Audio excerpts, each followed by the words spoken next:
Wow, episode 30 of the singing studio. I can't even believe it.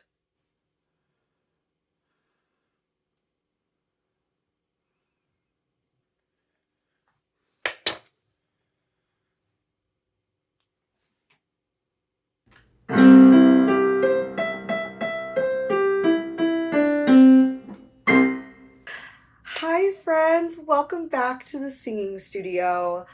This episode is not only the 30th episode, which, wow, that's crazy, but this episode is a little bit bittersweet because it's going to be the last episode for a while. It has been an incredible journey doing the singing studio, and so I will be going on a break from the singing studio, but it gives me an opportunity to look at other projects for JSK Stories and create new content. And so giving Singing Studio a little bit of a break will be great because it gives me an opportunity to explore new things. But it does bring me some sadness because I've loved doing the singing studio and I love to sing. So, in today's episode, we're going to sort of look behind the scenes. I'm going to talk about my original concept and ideas for Singing Studio, my goals. That way, you get a little bit of behind the scenes of how I created the Singing Studio. I hope you enjoy it. One thing that I have learned from the Singing Studio is actually how to edit films. And edit videos. I had no prior experience to film editing until I really started doing the singing studio. I mean, I used to, do little videos on my phone and there's little edits on your phone, but to actually use a film editing program that professionals use was extremely scary. But you know what? I learned a new skill. And I've definitely learned and have used these techniques, outside of the singing studio. So that's been a really cool experience. And also that sort of helped me know how to film better because I knew how to edit them and I was learning how to edit.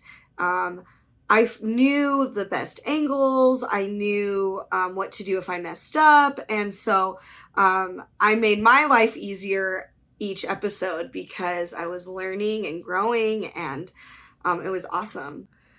Something that I like to do each week is to look at the content I'm creating for work that week, and I like to plan that. Sometimes I do this a couple weeks in advance or up to a month in advance.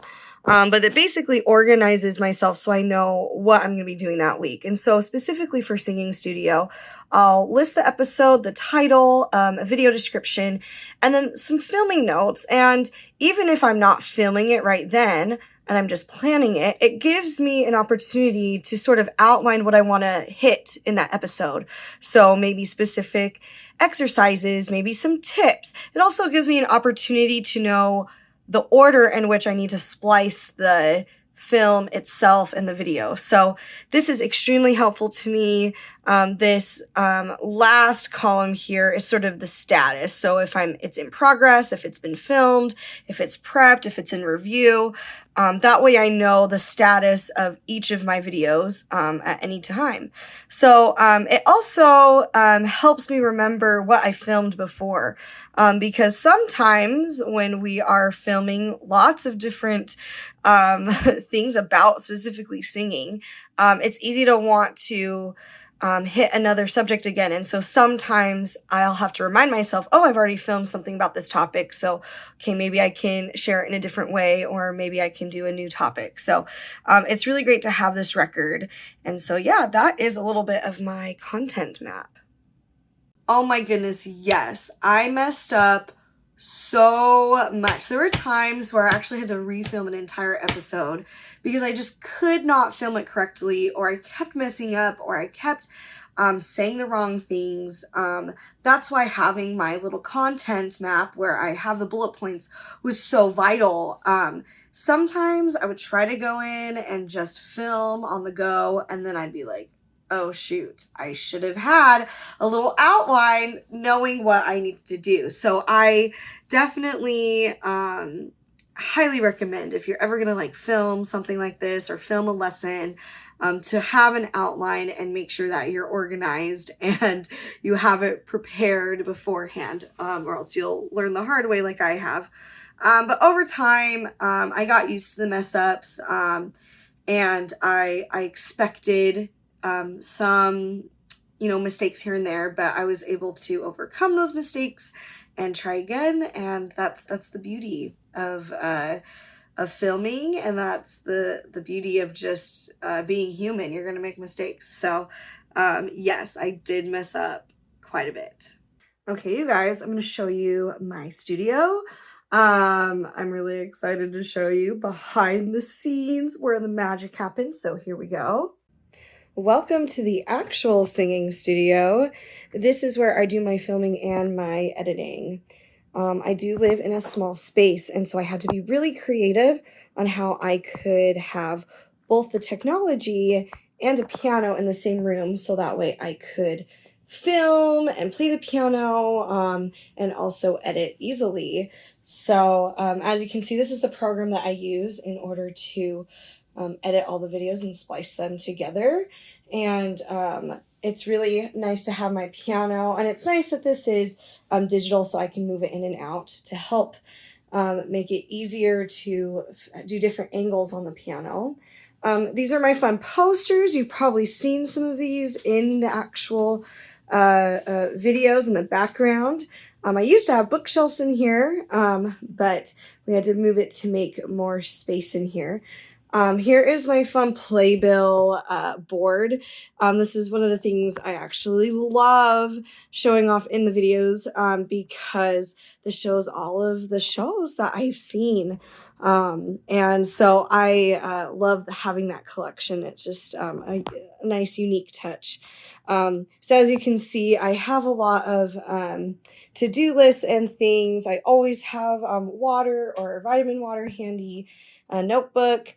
That way I can take notes while I am filming or before I am filming. That way I'm ready to go.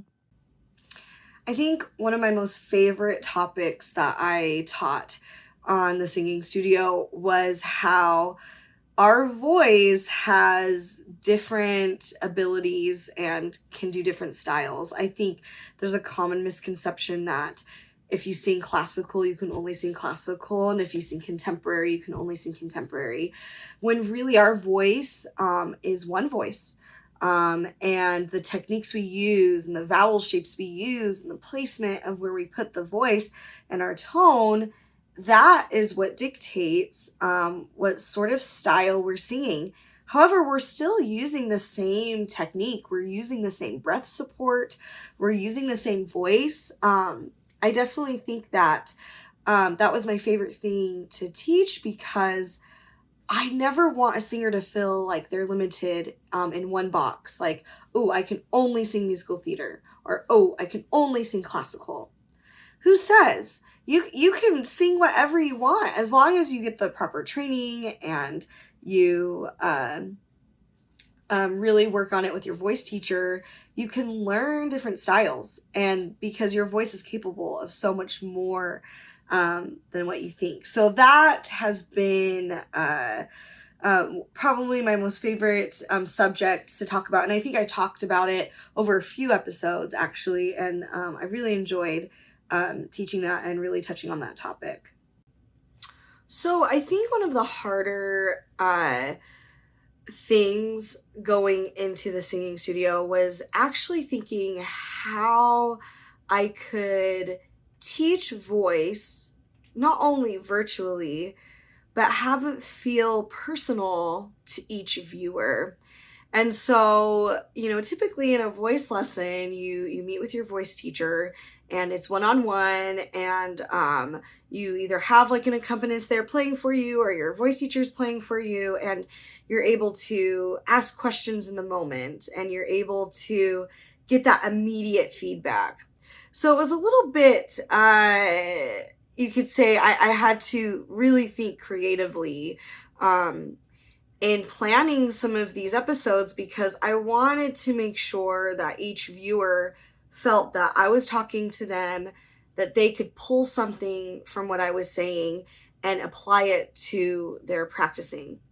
And then actually getting into doing some of the singing and the technique, I decided to do supplemental videos where it was literally just piano playing, and it was in relation to the lesson. So you'd have to watch the lesson and then you do the supplemental video, which is basically, you could think of it as a resource with the piano. So that way, the singer can be at home, and if they don't have a piano to play the exercises, they could just press play on the supplemental video and it would play it for them. So that was sort of my solution to a virtual voice lesson, because virtual voice lessons aren't typically the norm.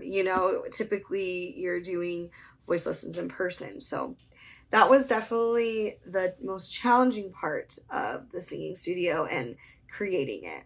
Okay, something else that is a little bit of a secret is if I don't feel like doing my makeup, or, if I'm feeling really extra tired one day, I'll just put on a pair of glasses. I do have prescription glasses because I wear contacts, but if I have my contacts in, I'll put on non-prescription glasses. So I have some here. I'll show you. So we just have like some nice plain black frames. I love these. These are like polka dot. And then I've got these. I call these my Harry Potter glasses. But I love them. And these are actually like, they protect from blue light. So they're actually really good for when you actually are looking at a screen for a long period of time. So right now I am actually a student. I'm getting my master's degree in vocal performance. I got my undergraduate degree in musical theater, which is why I love musical theater so much. And so as I have been getting my voice degree, I have been exploring new styles like opera and other classical music. I was recently in a musical this past semester. I played the lead role, and that was a lot of fun. I'm also in the process of writing a musical. So I'm always doing personal projects, school projects, performances outside of the singing studio, and I'm pretty busy. And so, but I love it. I love performing. I love singing. I love teaching others how to sing.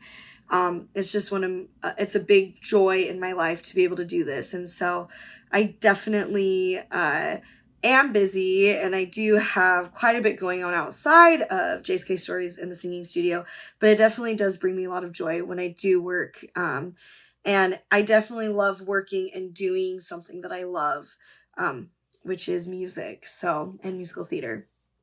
So yeah.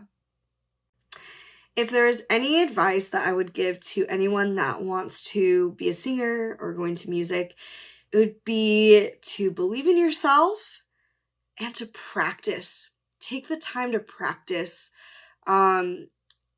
It's a very tedious thing to sit down and practice, and to take that time to learn music and all that stuff. But when you practice a little bit every day, you start to improve and grow. And yeah, you're going to hit some challenging moments on the way, but if you just continue to believe in yourself and you continue to practice, you're going to just amaze yourself at how much you're capable of and what your voice is able to do. And so that is like my number one advice, is to believe in yourself and practice. Both of those things equal success.